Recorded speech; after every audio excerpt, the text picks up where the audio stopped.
जो नफरत देश में फैलाई जा रही है उसके खिलाफ कोई ना कोई एक्शन लेना पड़ेगा। और इसीलिए भैया पुलिस वाले धक्का मत दीजिए ना, क्योंकि मणिपुर में बीजेपी ने सिविल वॉर का माहौल बना रखा है। हिंदुस्तान में लड़ाई हुनर और दलालों के बीच में है। 1 साल पहले हमने भारत जोड़ो यात्रा की, कन्याकुमारी से कश्मीर चले और उसमें हमारी सोच थी कि जो नफरत देश में फैलाई जा रही है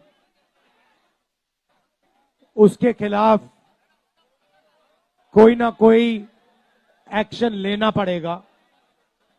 और इसीलिए भैया पुलिस वाले धक्का मत दीजिए ना, ये मोदी जी की रैली नहीं है, ये हमारी रैली है। इसमें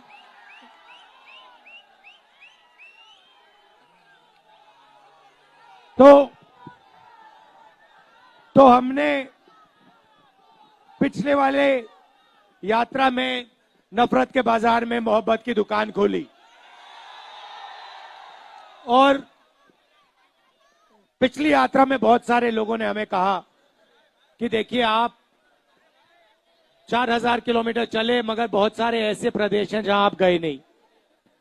उड़ीसा नहीं गए, झारखंड नहीं गए, छत्तीसगढ़ नहीं गए, बंगाल नहीं गए, असम नहीं गए, बिहार नहीं गए, तो आपको दूसरी यात्रा करनी चाहिए। और हमने दूसरी यात्रा मणिपुर से शुरू की और मुंबई में यह यात्रा समाप्त हो रही है। मगर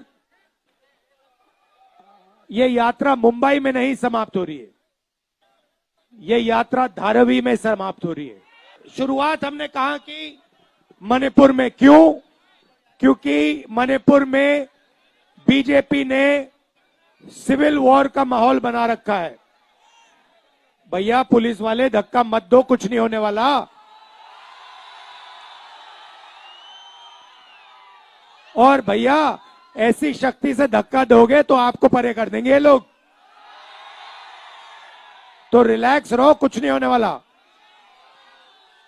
तो हुनर का कैपिटल है यहां पे। लड़ाई हिंदुस्तान में लड़ाई हुनर और दलालों के बीच में है। धारावी और अदानी के बीच में है।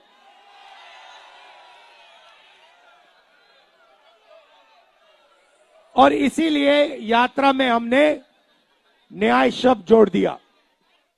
अब पूरे हिंदुस्तान में गरीबों के साथ अन्याय हो रहा है, किसानों के साथ अन्याय हो रहा है, मजदूरों के साथ अन्याय हो रहा है। जहां भी हम देखें वही 2-3 नाम दिखाई देते हैं, अदानी अंबानी, अदानी अंबानी, अदानी अंबानी। ये धारावी जो है ये जमीन आपकी है, आपकी मेहनत की जमीन है। अब ये जमीन वही दलाल लोग आपसे छीनने की कोशिश कर रहे हैं। और अदानी के पीछे देश का प्रधानमंत्री है।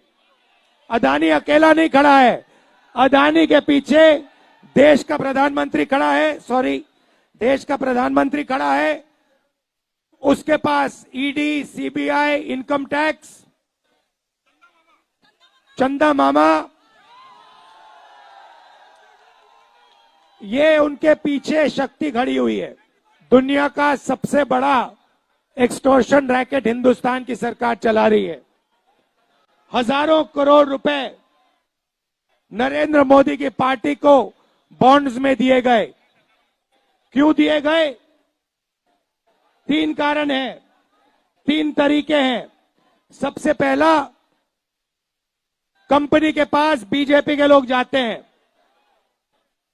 इन्फोर्समेंट डायरेक्टरेट की, ईडी की, इनकम टैक्स की इंक्वायरी शुरू होती है। इंक्वायरी आस्ते आस्ते आस्ते खत्म हो जाती है। यह है पहला तरीका। हिंदुस्तान में पिछड़े वर्ग के कितने लोग हैं? कितने परसेंट हैं पिछड़े वर्ग के लोग हिंदुस्तान में? कितने हैं? 50% हैं। दलित कितने हैं? 15%। आदिवासी कितने? 8%। माइनॉरिटी कितने? 15। सब मिला के कितने हुए?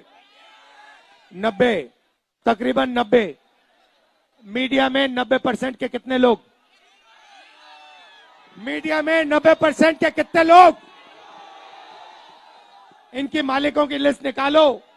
आपको एक ऐसा नहीं मिलेगा, एक मालिक नहीं मिलेगा जो पिछड़ा, दलित, आदिवासी हो। एक नहीं मिलेगा। फिर आप हिंदुस्तान की सबसे बड़ी 200 कंपनियों की लिस्ट निकालो, मालिकों की लिस्ट निकालो। उसमें आपको एक पिछड़ा वर्ग का नहीं मिलेगा, एक दलित नहीं मिलेगा, एक आदिवासी नहीं मिलेगा। आप ना बड़ी कंपनियों में हो, ना मीडिया में हो, तो हो कहां आप लोग? कहां हो? मीडिया में नहीं हो, बड़ी कंपनी में नहीं हो, बड़े अस्पताल, बड़े स्कूल कॉलेजेस के सरकार में भी नहीं हो। हिंदुस्तान की सरकार को 90 लोग चलाते हैं। उसमें से 3 ओबीसी हैं, 3 दलित हैं, 1 आदिवासी है। हिंदुस्तान की सरकार 100 रुपए खर्च करती है बजट में, तो 90% को 6 रुपए मिलते हैं। 6 रुपए 90% के अफसर निर्णय लेते हैं। भाइयों और बहनों, आप कहीं हो ही नहीं। पहले आपके रास्ते थे, आपका रास्ता सेना में जाने का था, उसको बंद कर दिया, अग्निवीर लागू कर दिया। अब आपको कहते हैं कि 2 तरीके के शहीद होंगे, एक को शहीद का दर्जा मिलेगा, दूसरे को शहीद का दर्जा नहीं मिलेगा।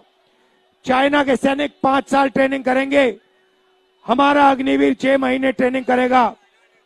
और जब अग्निवीर शहीद होगा, उसे ना पेंशन मिलेगी, ना उसे शहीद का दर्जा मिलेगा।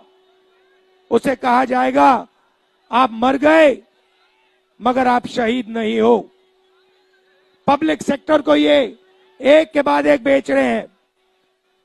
किसके हाथ में दे रहे हैं? उन्हीं अदानी अंबानी के हाथ में दे रहे हैं। हाँ, तो यही बात हो रही है। मैं आपसे सिर्फ ये कह रहा हूं, आप जग जाओ। आपको लूटा जा रहा है, 24 घंटे आपको लूटा जा रहा है और आप देखते जा रहे हो। मैनिफेस्टो में हमने क्रांतिकारी काम करना है। पहला काम जाति जनगणना, इससे सबकी गिनती हो जाएगी, सबको पता लग जाएगा किसकी कितनी आबादी। उसके बाद इकोनॉमिक सर्वे होगा, फाइनेंशियल सर्वे होगा, हिंदुस्तान की सब संस्थाओं का सर्वे होगा। सबको पता लग जाएगा हिंदुस्तान के धन में किसकी कितनी भागीदारी है। दूसरा कदम, 1 लाख रुपए हिंदुस्तान की हर गरीब महिला को हमारी सरकार देने जा रही है।